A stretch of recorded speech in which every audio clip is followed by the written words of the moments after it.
IndiGo సంక్షోభం అంశం చివరకు సుప్రీంకోర్టు మెట్లెక్కింది. అయితే ఇందుకు సంబంధించిన పిటిషన్ను అత్యవసరంగా విచారించడానికి సుప్రీంకోర్టు నిరాకరించింది. ఇండిగో సంక్షోభం తీవ్రమైన అంశమేనని సర్వోన్నత న్యాయస్థానం అంగీకరించింది. అయితే సమస్యను పరిష్కరించడానికి కేంద్ర ప్రభుత్వం సకాలంలో చర్యలు ప్రారంభించిన విషయం తమ దృష్టికి వచ్చిందని సుప్రీంకోర్టు ధర్మాసనం వెల్లడించింది.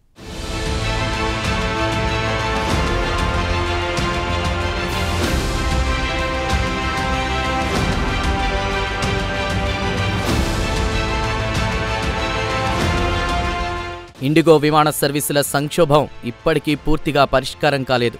ఇప్పటికీ దేశవ్యాప్తంగా అనేక విమానాశ్రయాల్లో ఇండిగో సర్వీసులు రద్దయ్యాయి.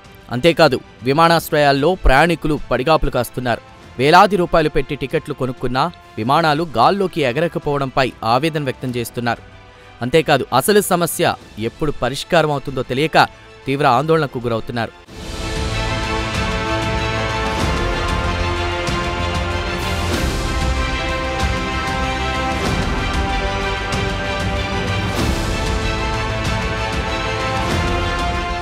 ఈ నేపథ్యంలో ఇండిగో సంక్షోభాన్ని పరిష్కరించడానికి పౌర విమానయాన మంత్రిత్వ శాఖకు తగిన ఆదేశాలు ఇవ్వవలసిందిగా కోరుతూ తాజాగా సుప్రీంకోర్టులో ఒకరు పిటిషన్ దాఖలు చేశారు.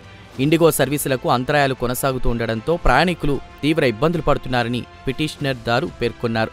అంతేకాదు ఇండిగో సంక్షోభం అంశాన్ని అత్యవసరంగా విచారణ చేపట్టాలని సుప్రీంకోర్టును పిటిషనర్ కోరారు.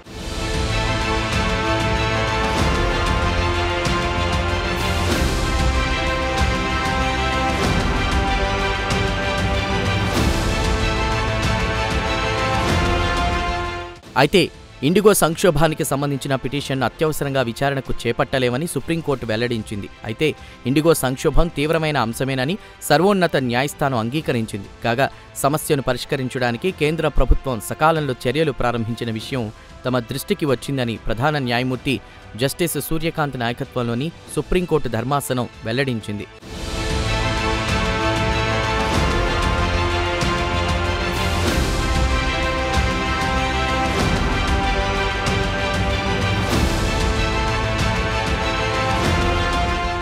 ఇదిలా ఉంటే ఫ్లైట్ డ్యూటీ టైం లిమిటేషన్స్ నిబంధనలను సక్రమంగా అమలు చేయడంలో ఇండిగో సంస్థ ఫెయిల్ అయిందని పౌర విమానయాన శాఖ మంత్రి రామ్మోహన్ నాయుడు పేర్కొన్నారు.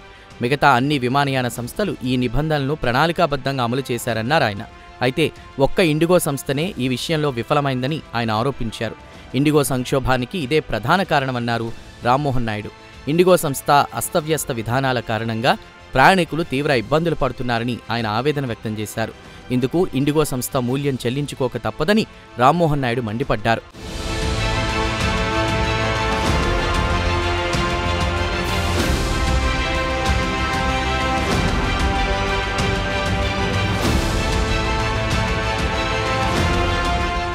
ఇదిలా ఉంటే ప్రయాణికుల టికెట్ల సొమ్ము తిరిగి ఇవ్వడంపై ఇండిగో సంస్థ ఒక కీలక ప్రకటన చేసింది.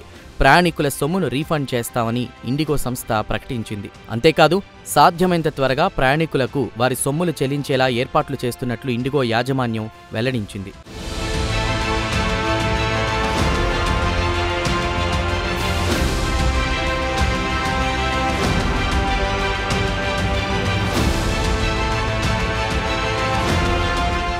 కాగా సంక్షోభం కొనసాగుతున్న నేపథ్యంలో ఇండిగో సంస్థ బోర్డ్ ఆఫ్ డైరెక్టర్ల సమావేశం జరిగింది. అసలు సంక్షోభానికి దారితీసిన కారణాలు ఏమై ఉంటాయన్న విషయమై ఈ సమావేశంలో విస్తృతంగా చర్చించినట్లు సమాచారం. అంతేకాదు సంక్షోభం నుండి ఇండిగో సంస్థను బయటపడేయడానికి తక్షణమే చర్యలు చేపట్టాలని కూడా బోర్డ్ ఆఫ్ డైరెక్టర్ల సమావేశంలో ఒక నిర్ణయం తీసుకున్నట్లు వెల్లడైంది. ఇందులో భాగంగా ఒక క్రైసిస్ మేనేజ్మెంట్ గ్రూప్ను ఏర్పాటు చేయాలని కూడా ఈ సమావేశంలో డిసైడ్ అయినట్లు తెలుస్తోంది. ఈ క్రైసిస్ మేనేజ్మెంట్ గ్రూప్లో సంస్థ సీఈఓతో పాటు కొంతమంది బోర్డు సభ్యులు ఉంటారు.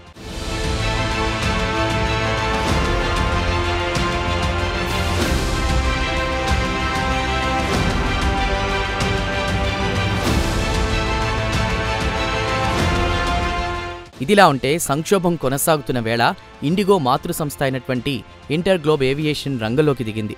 ఇండిగో సంక్షోభ నివారణకు ఒక ప్రత్యేక టీంను ఏర్పాటు చేసింది. కాగా ఇండిగో సంక్షోభం కారణంగా ఇబ్బందులు పడుతున్న ప్రయాణికులకు సాయం చేయడానికి రైల్వే మంత్రిత్వ శాఖ ముందుకొచ్చింది. ముంబై విమానాశ్రయంలో రైల్వే మంత్రిత్వ శాఖ ఒక ప్రత్యేక హెల్ప్ లైన్ డెస్క్ ఏర్పాటు చేసింది.